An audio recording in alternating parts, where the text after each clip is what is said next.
अस्सलाम वालेकुम नाजरीन, कैसे हैं आप सब लोग। मैं अल्लाह से उम्मीद करती हूँ कि आप सब लोग बिल्कुल ठीक होंगे। तो नाजरीन, आज की वीडियो होने जा रही है बहुत ही ज़्यादा इंटरेस्टिंग, इसलिए इसे पूरा देखिएगा क्योंकि आज हम बात करने जा रहे हैं आप सबकी एक पसंदीदा शख्सियत के बारे में। तो नाजरीन, मुजाहिदीन और सलातीन की अहमियत अपनी जगह, उनके बारे में तो आप लोग सुनते ही रहते हैं, लेकिन आलम इस्लाम में कुछ हस्तियाँ ऐसी भी गुजरी हैं जो तलवारबाजी और जंगो जदल से वाकिफ़ नहीं थी, लेकिन उन लोगों ने वो कारनामे सर अंजाम दिए जिनकी वजह से हज़ारों नहीं बल्कि लाखों लोग दायरा इस्लाम में दाखिल हुए। ऐसी एक हस्ती हैं तुर्की के सूफ़ी शायर और दरवेश यूनुस एमरे। यूनुस एमरे एक मशहूर शख्सियत हैं और इनकी ज़िंदगी का रास्ता बहुत मेहनत और कोशिशों से भरा हुआ है, जो इन्हें एक मिसाली शख्सियत बनाते हैं।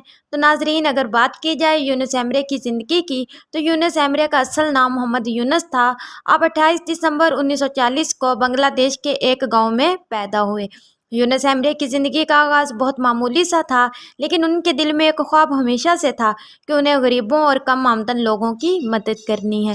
तो नाजरीन, आज की इस छोटी सी वीडियो में मैं आप लोगों को बताने जा रही हूँ एक वाक़या जो एक दरवेश और यूनुस एमरे से मुतल्लिक है और बहुत ही ज़्यादा इंटरेस्टिंग है। लेकिन वीडियो में मज़ीद आगे बढ़ने से पहले अगर अभी तक आपने मेरे चैनल को सब्सक्राइब नहीं किया तो सबसे पहले सब्सक्राइब करके जाइए और साथ लगे बेल आइकन को भी प्रेस करते जाइए ताकि मेरी हर नई आने वाली वीडियो आपको मिल सके। तो नाजरीन, यूनुस एमरे का घराना एक गांव में गरीब किसान के तौर पर हल चलाकर गुजर बसर करता था। कहा जाता है कि अभी यूनुस नौउम्र ही थे कि अनातोलिया में सख्त कहत पड़ा और इनका गांव भी इस कहत से सख्त मुतासिर हुआ। यूनुस को अपनी ज़ात से ज़्यादा दूसरों की फ़िक्र थी। यूनुस तुर्की के मारूफ सूफ़ी बुज़ुर्ग हाजी बख्ताश वली की दरगाह की तरफ रवाना हुए और रकम उनके पास थी नहीं, मगर दरवेश के पास खाली हाथ भी नहीं जाना चाहते थे, इसलिए जंगल से कुछ फल तोड़ लिए। हाजी बख्ताश बहुत बड़े वली थे। उन्होंने अपने एक मुरीद ख़ास को कहा कि आज एक लड़का यूनुस आने वाला है, तुम मुझसे पूछना कि उसे अनाज चाहिए या बरकत। जब यूनुस दरवेश की दरगाह पर पहुँचे तो दरवेश ने खुद उनसे पूछा कि बेटा, तुम अनाज लेना चाहते हो या बरकत। ये सवाल उन्होंने 3 मरतबा पूछा। यूनुस ने दरवेश से सवाल किया कि क्या बरकत भी उतनी ही जगह लेगी जितनी अनाज, क्योंकि उस वक्त यूनुस जो है वो बरकत का मानी नहीं जानते थे। दरवेश ने जवाब दिया, नहीं, बरकत तो छोटी सी जगह पर भी समा सकती है। यूनुस ने सोचा कि मेरे गांव में तो लोग फाकों से मर रहे हैं, लिहाजा उसने अनाज और गंदम की बोरियां उठाई और गांव की तरफ खुशी खुशी रवाना हुआ। अभी थोड़ी ही दूर गए थे कि उनको ख्याल आया कि हो सकता है बरकत कोई सोना या हीरा हो और इनको बेचकर तो बहुत सारा अनाज खरीदा जा सकता है।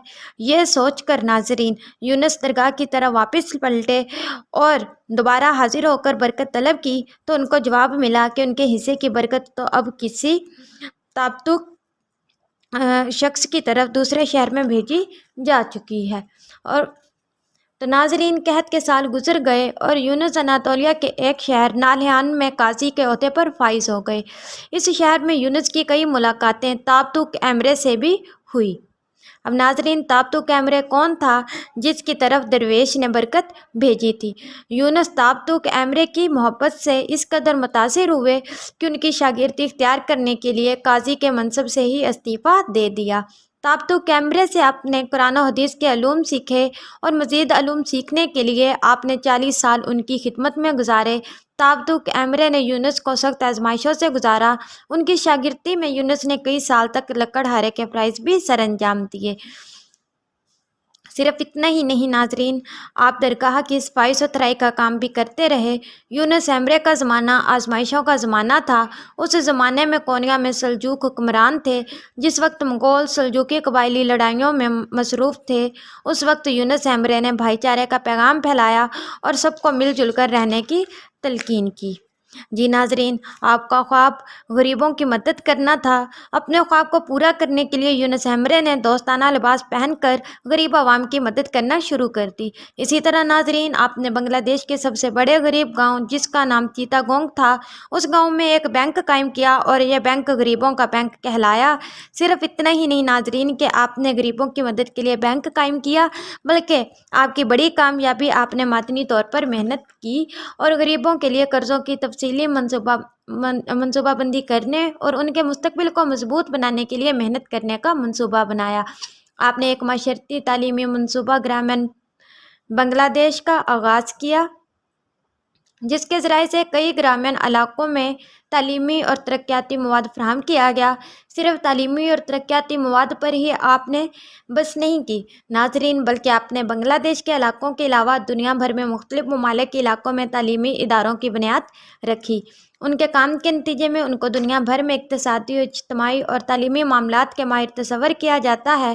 ان کے طرز زندگی سے متاثر ہونے والے لاکھوں لوگ آپ کی مثالیں دیتے ہیں اور آپ کو اپنا آئیڈیل تصور کرتے ہیں۔ یونس ہیمبرے کے بنیادی اقوال ان کی شخصیت کو اور ان کے کام کو بہتر طریقے سے پیش کرتے ہیں۔ ان کے مشہور اقوال کچھ میں بیان کرنا چاہوں گی۔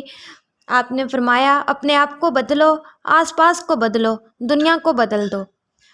پھر ایک جگہ آپ فرماتے ہیں، خواب دیکھنا بہتر ہے مگر ان کو پورا کرنے کے لیے محنت کرنا ضروری ہے۔